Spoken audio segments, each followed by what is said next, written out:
I think this is always good. I think it's good for NFL storylines, and sometimes I even think it's good for team morale.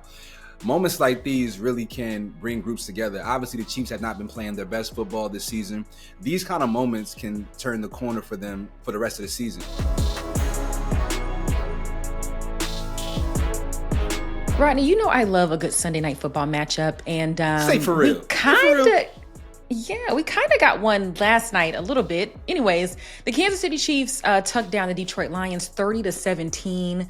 How'd that make there you was feel? some question. Well, wait a second. There was some. Let's not read too fast. How did you feel about the loss? Let's pause right there real quick. I felt like the Lions were off. They didn't look like themselves. Everybody seemed to be just like a half step off. And it's like, when you go into Arrowhead Stadium, you know how hostile of an environment this is. You know that you may not get the calls that you think you should get. You know they not going to get no calls. Like, you got to be dang near perfect when you play a Kansas City Chiefs team that really does not look good this season, that just came off a loss to Jacksonville of all teams. And they knew that. Detroit knew that. But it just seemed like something was just like, I don't know what was in the air. They just didn't look like themselves. And it was the tension was thick. And that boiled over to the postgame where people were trying to, shake hands.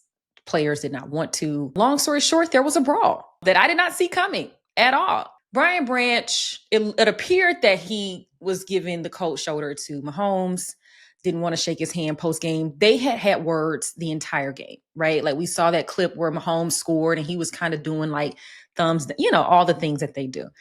But for whatever reason, after that, JuJu Smith-Schuster said something to Branch, and Branch was like, okay, I'm just going to pop you upside the head.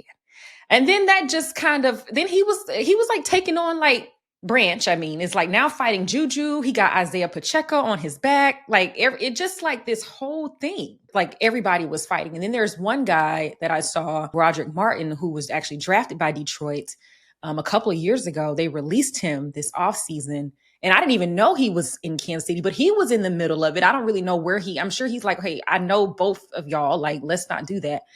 But yeah, there was just a lot of drama. The last time Detroit came to Kansas City, they beat them. That was a big deal. It seemed like Detroit came into that matchup like, I know that I can beat Kansas City because I've done it before. When we weren't even like as regarded as we are now. And it just didn't go that way.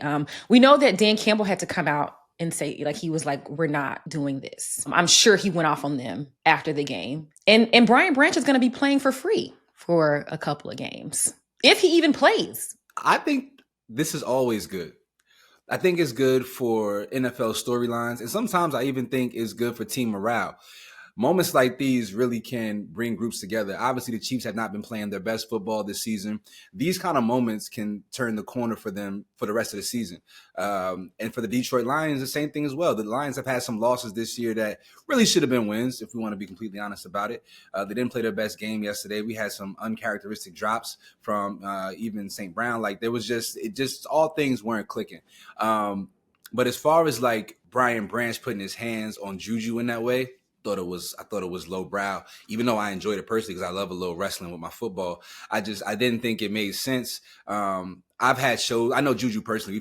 I had a show with JuJu some years ago, so that's my guy. But while he can say things, he really is like kind of a lighthearted dude, and so he might have took a little jab. He not really like he ain't say nothing about nobody mama, your kids, or nothing like that. So I feel like whatever he said didn't warrant that reaction from Brian Branch.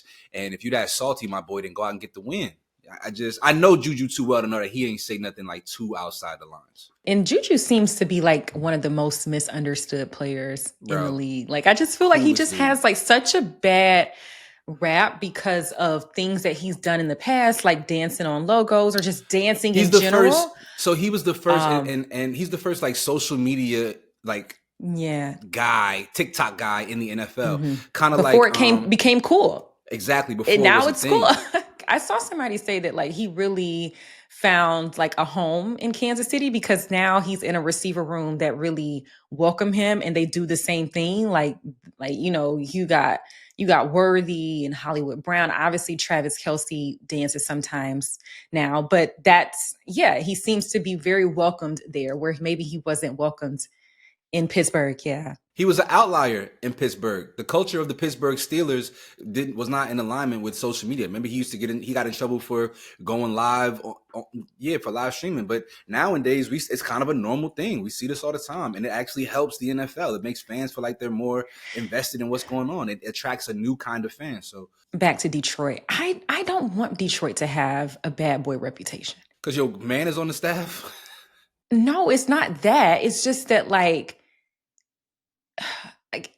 I don't know. Like when you look at their offense, well, sometimes they have sometimes you'll have like St. Brown, like when he wore the Green Bay Sucks, but they seem to be just more fun. Like they dance, they do all these crazy celebrations. But I don't want them to be like where they have this bad reputation for fighting. Well, let me ask you this. What the hell did they win with all the lightheartedness?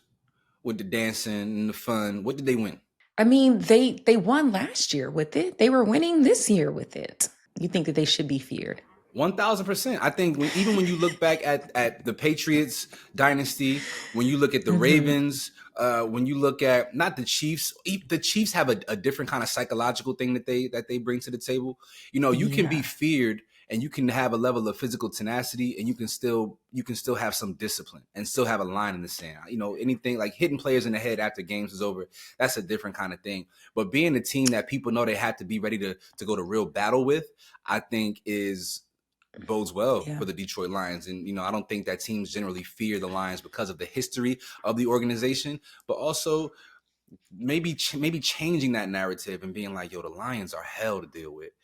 Will bode well for them in the playoffs, because right now nobody fears them at all. Nobody. No, I think that they're feared. I think that teams feared. Feared. Nobody I think that goes they're into feared.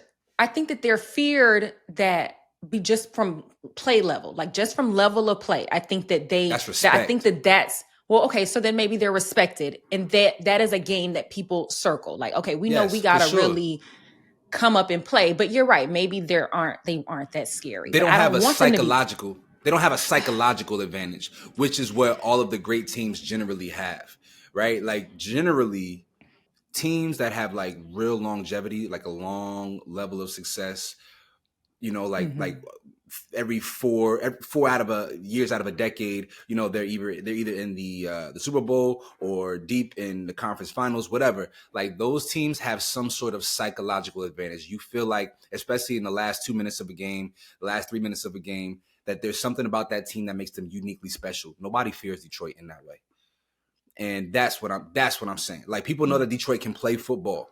I'm talking about the next level of high level execution, is being able to get inside of your opponent's mind. So maybe this is something that puts them on that path. I don't know, because it did look a little emotional and irrational. Yeah. And so I don't think so, because Dan shut that down. Shout out to Patrick Mahomes, man. Shout out to Patrick Mahomes. I just like the way Pat commands himself. In the aftermath, you might not like it, but he says all the right things and he does the right things. So you can't really get mad at somebody who's so poster boyish. All right, y'all let us know your thoughts on Brian Branch hitting JuJu Smith-Schuster upside the head. What do you think his punishment should be? Should it just be fined? Should he be suspended? Let us know your thoughts in the comments section. And also, I'm curious to know the extent of JuJu's damage, because I saw him walking with something over his nose. So I don't know if his nose broke or if it was bleeding.